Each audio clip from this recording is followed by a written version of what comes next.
boa noite, galera esperta, canal Educação, terceirão. Tudo em paz, meu povo? Tudo tranquilo? Aquele abraço carinhoso em todos vocês, tá bom? Desejando muita saúde, muita vida, muita arte, galera. Meus amores, hoje nós vamos aí fazer um passeio cultural, tá? A gente vai entrar aí um pouco na origem do teatro aqui no Brasil. Como esse teatro surge no Brasil. E para isso eu vou fazer um resgate lá da Idade Média. Vocês lembram que o teatro na Idade Média ele tinha duas vertentes, o teatro sacro e o teatro profano. O teatro sacro é o religioso, o profano, popular. O teatro ele começa na igreja, lota a igreja, vai para fora da igreja e toma outras características. Aqui no Brasil, o teatro chega com as missões jesuíticas para catequizar os índios. Então, nós vamos ter, literalmente, uma utilização dessa ferramenta maravilhosa que é a arte, o teatro, pela Igreja Católica. Tá bom? Então, nós vamos perceber um pouco dessa... eu vou usar aqui o termo, né, literalmente, uma troca, uma imposição cultural, mas com essa característica do teatro, o surgimento dessa habilidade aqui no Brasil. Tá bom? O que se fazia, digamos assim, entre os índios eram os rituais, os cânticos, que para eles aquilo era vital, não era apenas uma representação. Mas a gente vai ver aqui que a chegada dos portugueses ela tem toda uma estratégia, tá bom? Galera de Betânia, do Inocêncio, São Pedro do Piauí, galera, um cheirão no coração de vocês. Fiquem à vontade para interagir e participar da aula, ok? Vamos lá para o material, galera. Show de bola. Nós vamos conhecer aí o teatro brasileiro, né? Olha aí, ó. Teatro no Brasil. Beleza? Como surgiu o teatro no Brasil? Galera, quando os portugueses chegaram em solo brasileiro, se depararam com a população indígena. Prontamente, os portugueses começaram a elaborar a estratégia de dominação do lugar e, sobretudo, do povo nativo. Mas não é só chegar aqui e elaborar, né? Muitos dizem que já vinha com um plano marcado. Essa história de desvio da Índia, do caminho da Rota das Índias, né? Hoje já ninguém cai mais nessa história. Porque, de fato, eles tinham toda uma estratégia de dominação. Então, com o objetivo de converter, olha que interessante, a população indígena ao cristianismo, os religiosos utilizaram o teatro como instrumento de doutrinação. Beleza, galera? Isso foi só com a chegada dos portugueses? Não, não, não. Ainda hoje nós usamos o teatro como instrumento de doutrinação, ou de evangelização, ou de apresentação de um trabalho, ou para passar uma mensagem mais fácil, ou não é? Beleza? O formato teatral foi escolhido pois facilitava a apresentação das ideias cristãs trazidas pelos portugueses. Aliada aos rituais festivos e danças indígenas, olha só, galera, são mala, né? Pegaram logo as tradições indígenas e misturaram ali algumas coisas para o índio se sentir mais parte daquilo.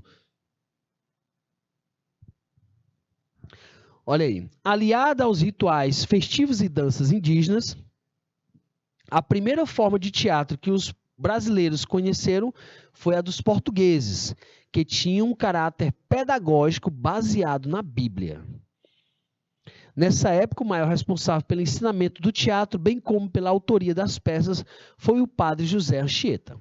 Daqui a pouco a gente vai falar um pouquinho mais desse padre aí, que para o mundo do teatro, para o mundo religioso, ele foi bem interessante. Apesar de que muitos tendem a negar essa forma teatral, né? Porque criam-se várias vertentes de teatro e algumas delas criticam essas imposições culturais, tá bom? Beleza, galera? É interessante a gente guardar essa mensagem, né? O objetivo de converter a população indígena ao cristianismo. Ah, tio, mas lá na Na minha escola, lá na minha igreja, a gente faz a peça teatral e veja que ela funciona para evangelização, para aproximação do grupo, para o senso coletivo. É ou não é? Eu lembro que uma vez fui fazer uma peça, galera, religiosa, e era o nascimento de Jesus, né, na escola, e não tinha quem fizesse o jumentinho. Todo mundo queria ser o Jesus, a Maria, e eu fui ser o jumentinho. Não esqueço nunca dessa peça. E fiz o papel do jumentinho bem feito. Levei Maria, levei Jesus, né? Então, essas brincadeiras religiosas ou teatrais, quer queira ou quer não, elas acabam trazendo uma doutrinação, uma evangelização. Que lá na Europa foi necessário essa evangelização para acabar a barbárie. Lembra lá que o Estado romano, a Roma como toda perseguia Jesus, depois o Império Romano se torna cristão.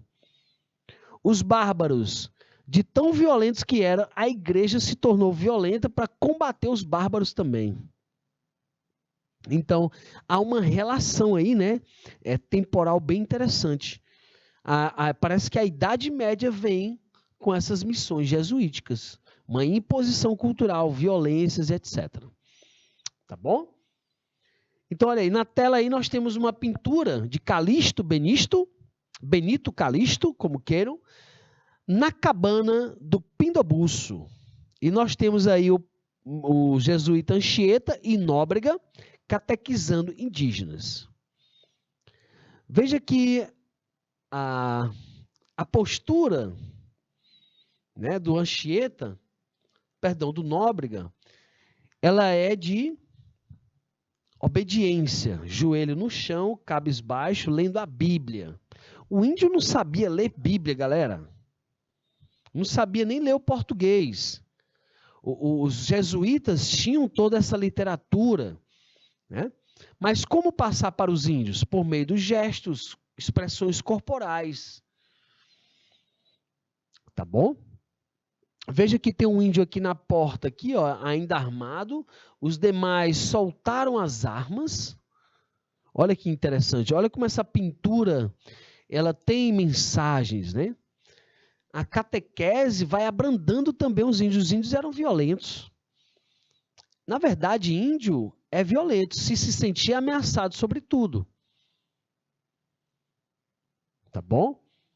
Então vejam que eles tinham que dominar esses povos, né? Desarmá-los, civilizá-los. E isso é uma pegada estratégica. É uma estratégia para não, digamos assim, literalmente medo da morte, né, pelos índios, mas uma missão. Esses jesuítas tinham uma missão. Dominar esses povos, galera. Dominar esses povos para instalar fazendas, produtivas, tanto em gado como plantações. Show de bola? Vamos em frente. Olha aí, uma pintura de nosso querido Vitor Meirelles, um pintor brasileiro que estudou na Academia Imperial de Belas Artes. Tá? Mas o que o texto diz para a gente? Ó? O teatro brasileiro surgiu quando Portugal começou a fazer do Brasil sua colônia, século XVI. Os jesuítas, com o intuito de catequizar os índios, trouxeram não só a nova religião católica, mas também uma cultura diferente, em que se incluía a literatura e o teatro. Beleza? Se você observar aqui nessa pintura, o Vitor Meirelles coloca aqui, ó, um triângulo central e a nossa visão de espectador, de público, ela vai para essa parte mais clara da tela.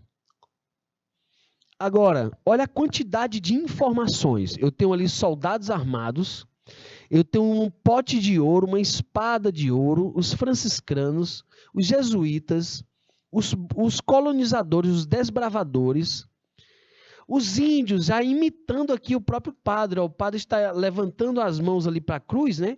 Já tem índio aqui também, ó, imitando.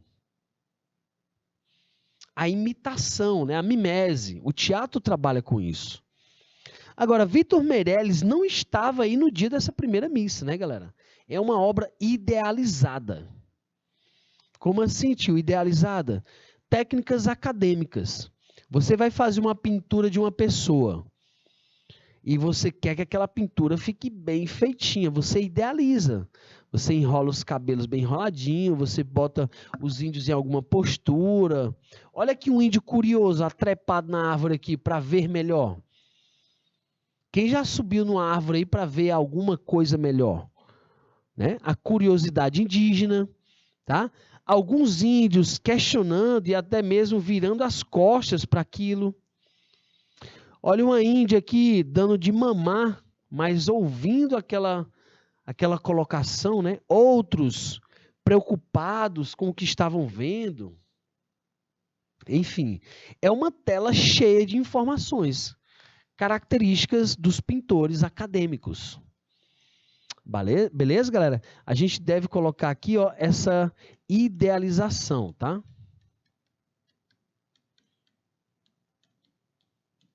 que é a idealização mesmo, tio? Um melhoramento da imagem, uma organização da imagem. Porque os pintores acadêmicos queriam passar a imagem mais nítida, mais clara possível. Beleza, galera? Esperta. Até aí tudo bem, meu povo? Tranquilidade? Primão, vamos dar aqui um minutinho só para a galera fazer um print dessa tela aqui inicial. Tá, galera? Como surgiu o teatro no Brasil. Faça um printzinho dela rapidinho, galera. Um minutinho, já a gente volta.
Beleza, beleza, beleza, meu povo. Fizeram o print rapidão?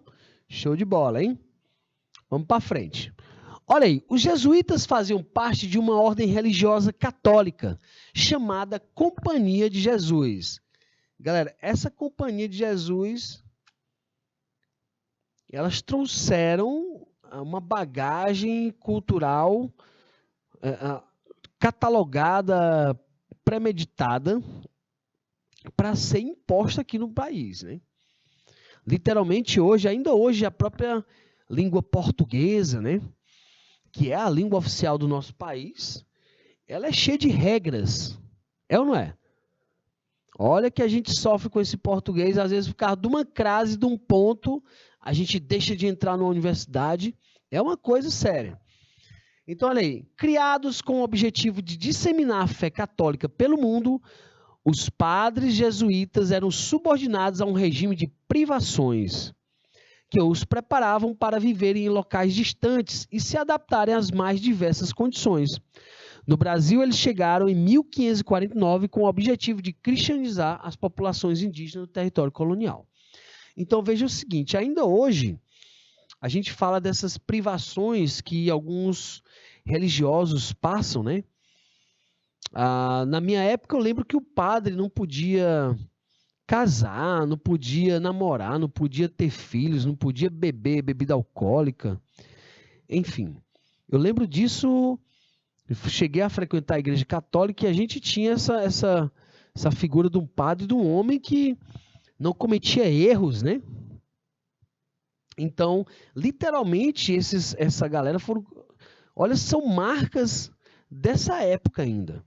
Essas privações, né? Parece coisa, dogmas medievais. É como se a Idade Média chegasse no Brasil com toda essa característica jesuítica. Logicamente que a gente não está aqui, a gente está estabelecendo um padrão cultural. Nós sofremos marcas ainda desse processo de colonização que foi muito severo. Tá bom, galera?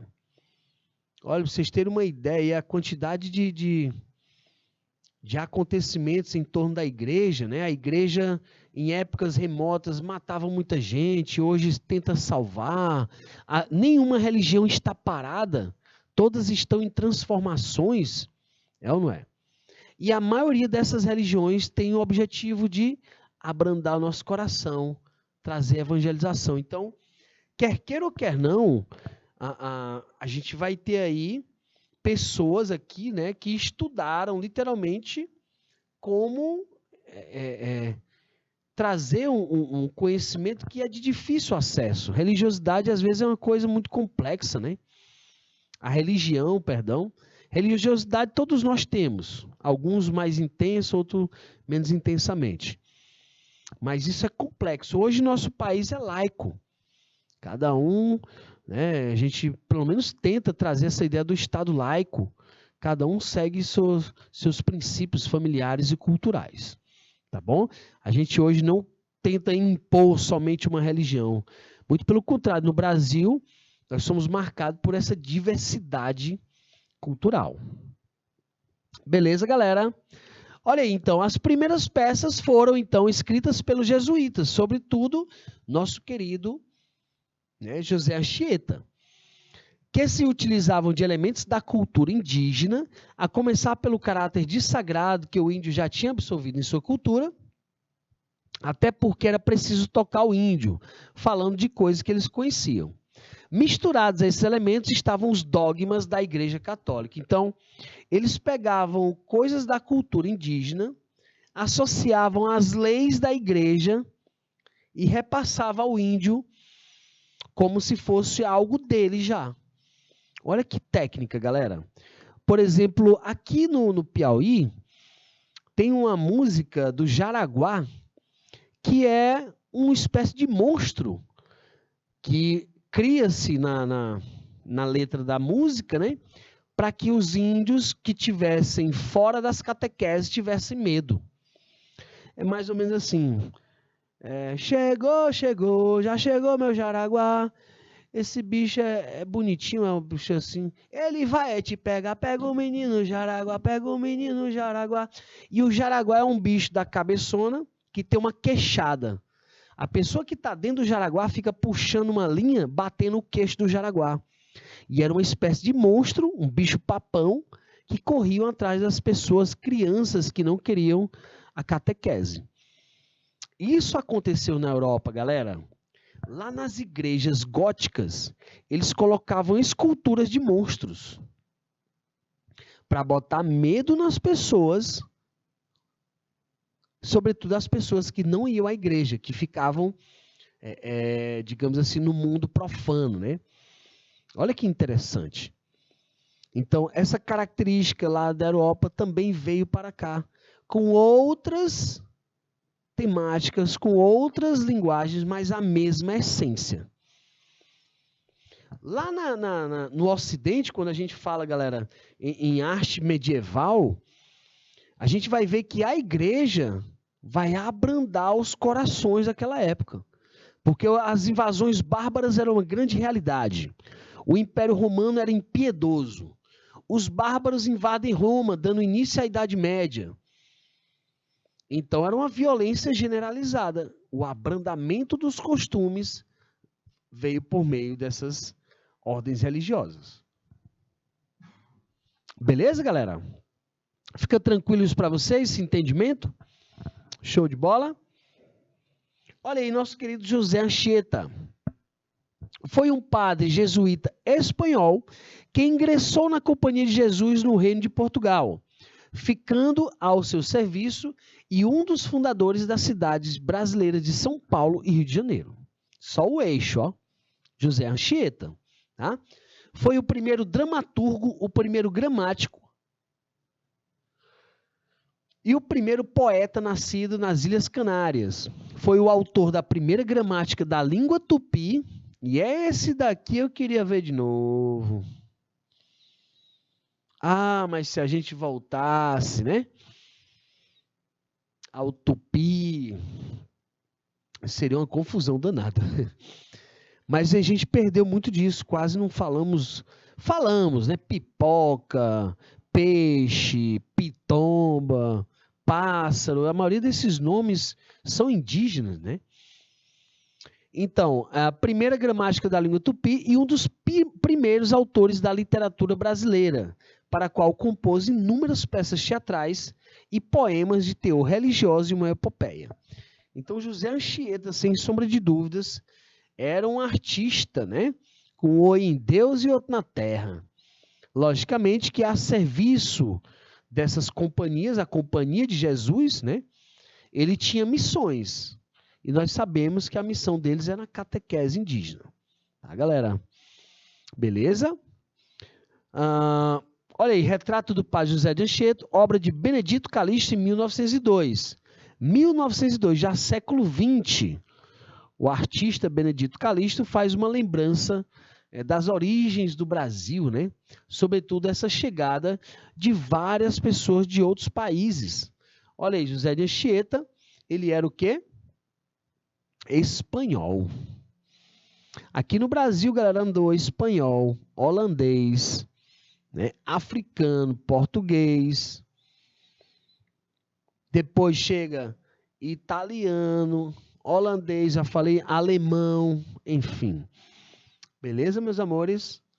Olha aí, o programa de catequese e civilização dos índios no Império Brasileiro. Observe que eu coloquei essa imagem para a gente perceber a forma de conquista que ainda hoje nós mesmos caímos, né, nessas armadilhas das propagandas, tá bom? Veja que você vê uma pessoa vestindo uma roupa numa propaganda de TV, você já fica logo, eita, roupa chique, roupa da moda, tá na promoção, eu quero. Olha aí, esse índio com a sua vestimenta cultural e a sua vestimenta europeizada, né? Então, no segundo reinado, foi instituída a política indigenista do Programa de Catequese e Civilização dos Índios, uma promulgação assinada pelo imperador Pedro II, que tinha por objetivo o aldeamento dos índios do Brasil, ao colocá-los em colônias agrícolas, onde eles teriam contato com os missionários franciscanos, que os educariam para a civilidade, enquanto trabalhariam em funções rurais, como plantar e colher. Então, eles queriam mão de obra barata, né? Mão de obra de graça, lidando simplesmente a cultura portuguesa. Então, esse teatro, literalmente, ele passa por um processo inicial de guerra, né? Há uma romantização dessa chegada dos portugueses, eles não chegam devagarinho, do jeito que é romantizado para a gente. Após uma matança considerada de índios, os índios pararam para ouvi-los, porque não tinha como lutar tanto. A mesma coisa foi com a chegada de Hernán Cortés, o colonizador espanhol, lá nas cidades mexicanas, né, de Tenochtitlán, lá nos astecas. Dizimar a população indígena como um todo. Tá bom? Primão, vamos dar um minutinho aí para a galera fazer o print desse programa de catequese e civilização dos índios. Isso aqui é uma parte desse programa de teatro no Brasil. Beleza? Um minutinho, faça um print e já a gente volta.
Beleza, beleza, beleza, galera esperta. Show de bola. Anotaram, meu povo? Fizeram um printzinho? Massa, vamos para frente. Olha aí, os aldeamentos eram colônias agrícolas com a finalidade de atrair populações indígenas e transformá-las em trabalhadores rurais. Então, galera, eles começam a fazer uma logística para atrair esses índios de dentro das matas para as fazendas. Tá? A coroa estava preocupada em ampliar o controle sobre o território nacional, angariar trabalhadores para o cultivo de café e borracha. Olha aí, ó. Além de construir estradas para interligar regiões afastadas. Para atender a esses interesses, o imperador Pedro II assinou um decreto que permitia a vinda de missionários da Ordem Menor dos capuchinhos da Itália para organizar e administrar os aldeamentos indígenas. Então, lá em Parnaíba, galera, tem uma escola lá chamada São Francisco dos Capuchinhos.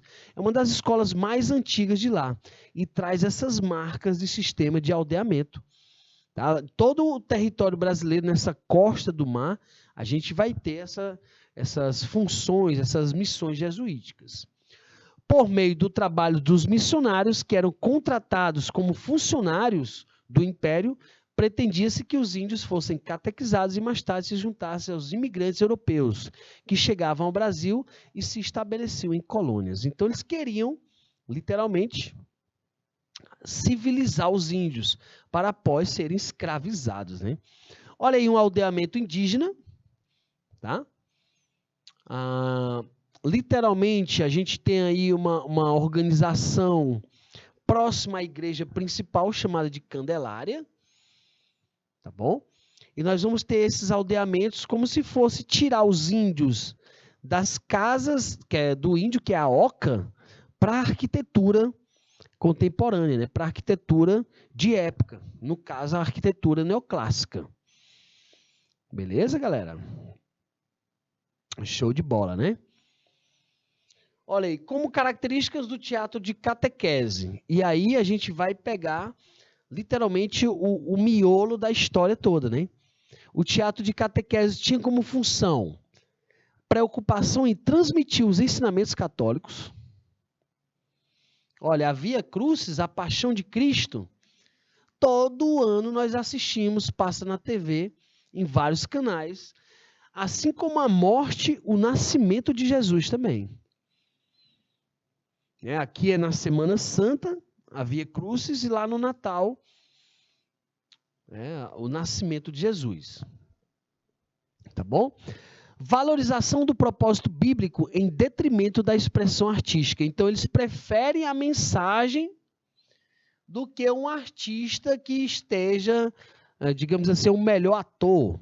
Eles não querem aqui idolatrar um ator, mas a mensagem bíblica, a mensagem religiosa. Tá bom? Locais de apresentação acessíveis, como escolas, espaços públicos de lazer e ruas. Isso, com certeza, o maior número de pessoas possível. Tá? Vocês já viram que em algumas cidades a Via Crucis, a Paixão de Cristo, ela mobiliza a cidade inteira, né? Aqui em Floriana a gente tem uma das Paixões de Cristo mais organizadas do estado, né? Mobiliza a cidade inteira. Mistura de elementos da cultura indígena, como a música e a dança. No século seguinte, ainda abordando temas religiosos, surge um teatro mesclado a festas populares e a encenação da Via Crucis. Isso aqui, ó, a gente pode lembrar dos festejos das igrejas, ó, né? Esses eventos contam com a participação direta do povo. E os festejos, o leilão, o bingo lá, né? Geralmente são características ainda desse teatro de catequese. Tá bom? Primeiro vamos colocar aí 2 minutão para a galera, ó, fazer aí o print. Anotem, galera, características do teatro de catequese. Tá bom? 2 minutinhos, já a gente volta.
Beleza, beleza, galera esperta. Conseguiram anotar, meu povo? Fizeram print? Show de bola. Cadê vocês, galera? Sueli, Santiago, galera de São Pedro, já participaram aí de peças teatrais na escola, na igreja, na religião de vocês? É sempre marcante, né, galera? É sempre marcante. De fato que todos nós nos sentimos tocados quando a gente ouve a história de pessoas boas. Seja de Jesus ou qualquer outra pessoa. Quando tem aquela mensagem, geralmente nos toca. E essa ideia de tocar o índio é uma característica treinada, né, com técnicas, tá bom? Olha aí, galera, A Paixão de Cristo, Mel Gibson, eu indicaria para vocês como uma referência, né, a essa permanência dessa tradição e outra, o complexo que é a vida e morte de Jesus. O homem depois da morte aparece vivo, ó. O que deixou Jesus famoso foi justamente essa característica, a vida após a morte. Ele veio dizer, galera, depois da morte tem uma coisa a mais, não é só para mim não, é para todo mundo. Porque senão ele ia dizer, só eu que venço a morte, só eu que posso. Não é bem assim, tá? Veja que isso é recorrente, a gente assiste todo ano. Esse ator aqui, galera, que fez o Cristo, esse é o Mel Gibson, o diretor do filme, e o cara era ateu. O ator que fez Jesus, ele era ateu. Ele disse que no meio da gravação ele sentiu umas coisas, uns pensamentos, uns arrepios, pois quando termina o filme o cara está transformado, ó. Está transformado. Vai estudar a história de Jesus, né? De uma forma que até então não tinha tocado o coração dele. Mas ele, imerso na obra, ele sentiu. Né? Beleza, galera esperta? Olha aí, foi somente na segunda metade do século XVIII que as peças teatrais aqui, né, no Brasil, passaram a ser apresentadas com uma certa frequência. Palcos tablados eram montados em praças públicas, em locais de apresentação, assim como as igrejas e, por vezes, o palácio de um governante. Nessa época, era forte a característica educacional do teatro, e uma atividade tão instrutiva que acabou por merecer ser presenteada com locais fixos para a peça. Então, veja que aí nós vamos ter lá na segunda metade do século XVIII a criação das primeiras casas de ópera ou casas da comédia, galera. E eu vou explicar um pouco disso para vocês, tá? Aqui a gente tem uma ilustração de uma espécie de palco, né? Com algumas oferendas. Esses palcos, hora ou outra, eles eram erguidos para atrair o maior número de pessoas, e isso aconteceu também na Europa.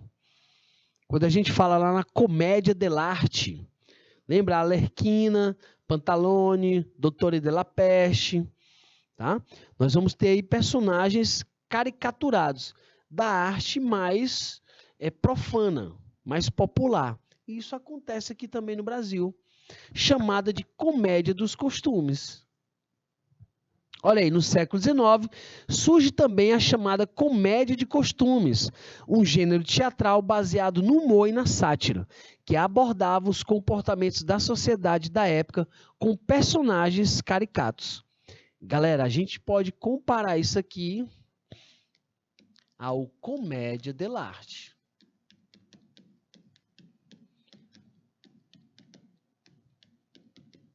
Lembra, galera, que o comédia dell'arte ele trazia essa alegria, essa coisa descontraída por meio de personagens caricaturados. Olha só, se você lembrar aí, por exemplo, vamos pegar o Batman. O Batman tem lá o Coringa é uma espécie de arlequino, né? Ou o Bobo da Corte, quando a gente fala em Idade Média, eram personagens caricaturados, tá? E isso veio para o Brasil também, só que com outro nome, comédia de costumes. Então, abordavam comportamentos da sociedade da época com personagens caricatos. E isso é uma característica que aconteceu também lá na Europa, tá bom? Comédia dell'arte. Sobretudo na Itália, em reação ao teatro renascentista, que era um teatro muito marcado. O mais importante dramaturgo na comédia de costumes foi Martins Pena, responsável por algumas peças de destaque, como O Juiz de Paz da Roça, O Inglês Maquinista e O Noviço. E aqui a gente vê aqui o próprio Carlos Pena, né, Martins Pena, e os Trapalhões, galera, fizeram uma espécie de releitura dessa obra Noviço. Só que ele colocou aí Noviço Rebelde, né? É um personagem caricaturado, cheio de tramóia, que por onde ele passa, ele causa uma certa confusão. Tá bom? Evolução do teatro no Brasil. Um evento marcante para a cena da cultura brasileira foi a vinda, no final de 1807, de Dom João VI e sua família, fugindo de conflitos com Napoleão Bonaparte na Europa. Então, galera, os portugueses vêm para cá e fugir da pancada. Né? Buscando oferecer entretenimento e lazer à nobreza, o rei traz consigo diversos artistas de artes plásticas, música, dança e teatro. Ele fez, então, um decreto que estabelece a criação de teatros que atendam às demandas dessa nova classe que aqui se instalava. Então, século XIX, final ali, né, de 1807, nós vamos ter a chegada de Dom João VI. E ele pede para criar teatros para atender essa nova classe. Beleza? Assim o país passa a receber peças no modelo francês para a diversão da aristocracia e, obviamente, não refletiam os costumes e a cultura do povo. Uma obra marcante para o teatro brasileiro da primeira metade do século XIX foi Antônio José, ou O Poeta e a Inquisição, de Gonçalves Magalhães, encenada em 1838. A peça é inserida na vertente do romantismo e faz parte do gênero dramático. Características heróicas, né?